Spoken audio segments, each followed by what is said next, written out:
तुझे कुछ हासिल नहीं होगा। जो समय आज आप खराब कर रहे हैं ना, कल वही समय खून के आंसू रुला देगा। मकान ऊपर से नीचे की ओर नहीं बनता, बल्कि नीचे से ऊपर की ओर बनता है। जो इंसान बिना मेहनत किए रोटी खाता है ना, चोरी की रोटी खाता है। सभी बड़े सपनों का कत्ल करने वाला जो शब्द है वो है आलस।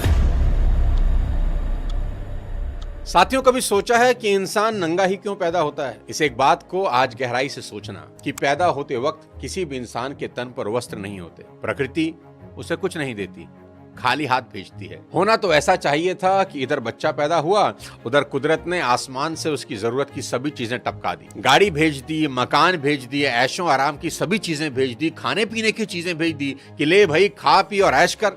लेकिन कुदरत ऐसा कभी नहीं करती। क्या कुदरत के पास ये सब चीजें होती नहीं हैं?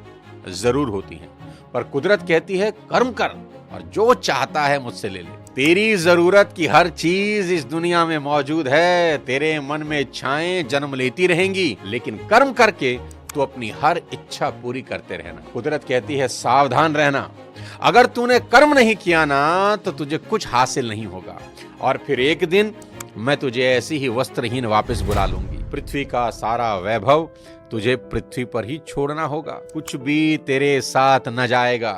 सुख और दुख मेरे ये दो दूत तेरे साथ रहेंगे हमेशा। तू जैसे जैसे कर्म करेगा तुझे वैसे वैसे फल मिलते रहेंगे। साथियों, ये है नेचर का चमत्कार। प्रकृति कहती है इस संसार में सब कुछ है जो तुम सोच सकते हो, और वो भी जो नहीं सोच सकते।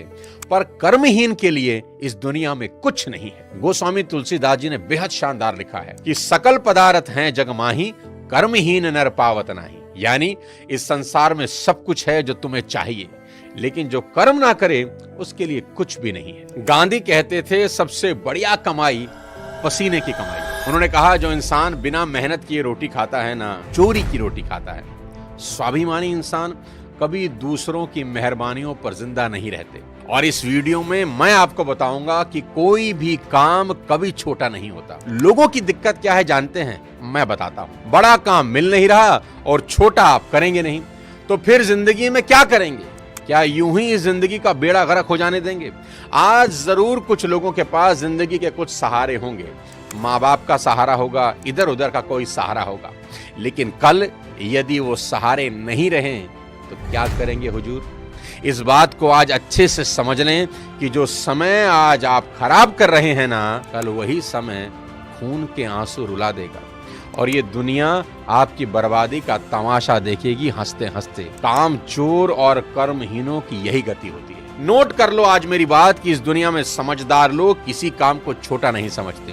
वो समझते हैं कि छोटे से ही बड़ा हुआ जाता है। अरे दोस्त, तुम पूरा इतिहास उठा के देख लो, हमेशा हर चीज छोटे से बड़ी हुई है।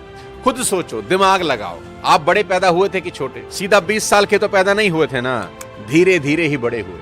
एक छोटा सा बीज ही पेड़ बनता है।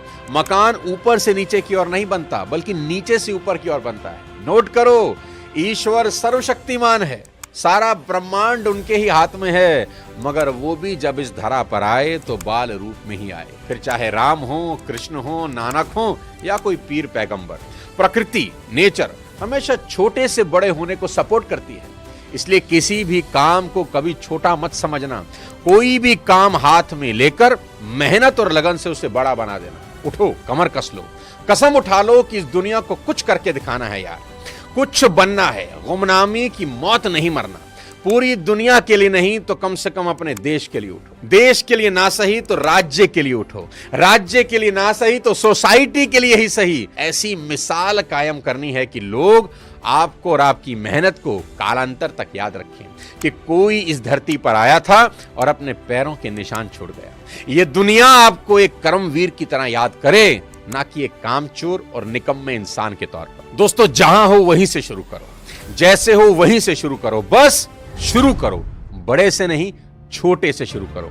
यहाँ सिखों के 5वें गुरु श्री अर्जुन देव के बारे में बात करना बहुत जरूरी है, उनको याद करना बहुत जरूरी है। अर्जुन देव जब चौथे गुरु के अखाड़े में शामिल हुए तो रिचुअल्स के अकॉर्डिंग उन्हें छोटे छोटे काम करने को दिए गए। उन कामों में झूठे बर्तन साफ करना शामिल था, अर्जुन देव जी को जो भी काम बताया गया उन्होंने बड़ी लगन और ईमानदारी से उसे पूरा कर दिया। उन्होंने छोटे काम करने में कोई संकोच नहीं किया, ना ही किसी तरह का कोई इंफीरियरिटी कॉम्प्लेक्स उनमें आया। वहां मौजूद बाकी अन्य शिष्य सत्संग का आनंद लेते थे, मौज ले रहे थे, परंतु श्री अर्जुन देव आधी आधी रात तक काम में लगे रहते और काम पूरा करके ही आराम करते थे। वहां के लोगों में यह परसेप्शन बन गई कि गुरुजी अर्जुन देव को तुच्छ समझते हैं, इसलिए छोटे मोटे काम ही इनको देते हैं। मगर उन्हें नहीं पता था कि गुरुजी सच्चे पारखी हैं। गुरुजी की समाधि का वक्त आया। समाधि लेने से पहले गुरुजी ने अपने शिष्यों में से एक उत्तराधिकारी चुना और उसका नाम एक लिफाफे में डालकर लिफाफा बंद कर दिया। उनकी समाधि लेने के बाद जब वो लिफाफा खोला गया तो सब हैरान हो गए। उसमें अर्जुन देव जी का नाम लिखा था। तब अन्य शिष्यों को समझ आया कि जिस काम को तुम छोटा समझते हो ना, उसी में गुरु आपकी असली परीक्षा लेते हैं। कि जो इंसान छोटा काम नहीं कर सकता वो बड़ा काम कैसे करेगा? जो इंसान कम वजन ना उठा सके उसे भारी वजन कैसे दिया जा सकता है? स्वामी विवेकानंद कहा करते थे, कोई काम छोटा नहीं। यदि मनपसंद काम मिल जाए तो मूर्ख भी उसे पूरा कर लेते हैं, किंतु बुद्धिमान इंसान वही है जो हर काम को अपने लिए पसंद का काम बना ले और उसी में रम जाए। आपको जानकर बड़ी हैरानी होगी मेरे दोस्त कि कभी ब्रिटेन के अंदर बेकारी का दंड दिया जाता था, यानी जो इंसान बेकार बैठा है उसे दंडित यानी पनिशमेंट मिलती थी। पहली बार किसी को बेकारी के जुर्म में पकड़े जाने पर उस इंसान को जज के सामने पेश कर उसका गुनाह सबमिट किया जाता था। दूसरी बार अगर वही इंसान बेकारी के जुर्म में पकड़ा जाता था, उसके हाथ दाग दिए जाते थे, कोड़े मारे जाते थे और कान का ऊपर का भाग काट दिया जाता था। तीसरी बार उसे कैद की सजा सुनाई जाती थी और चौथी बार मृत्यु दंड ही दे दिया जाता था। और ये लॉ सिर्फ ब्रिटेन में नहीं था, पूरे यूनान में भी बेकारी के अपराध का दंड भोगना पड़ता था। आप सोच के देखिए, अगर पूरी दुनिया में जो खाली और बेकार बैठे हैं, निकम्मे और आलसी हैं, अगर उनको ऐसी पनिशमेंट मिल जाए तो क्या होगा? ये दुनिया कहां से कहां पहुंच जाएगी। सभी बड़े सपनों का कत्ल करने वाला जो शब्द है वो है आलस। आलस एक बहुत ही मीठा दुश्मन है। ये बड़ी धीरे से आपको बोलेगा, अरे भाई अगर थक गए हो तो थोड़ा आराम कर लो, क्यों शरीर खराब कर रहे हो, कोलू के बैल की तरह लगे हो, थोड़ा आराम करो, काम तो रोज ही करना है। इस आलस की वजह से ही खरगोश जैसा जानवर कछुए से रेस हार जाता है कि चलो थोड़ा आराम कर लें, कछुआ तो अभी बहुत दूर है। दोस्त, इस दुनिया में आलस से बड़ा कोई दुश्मन नहीं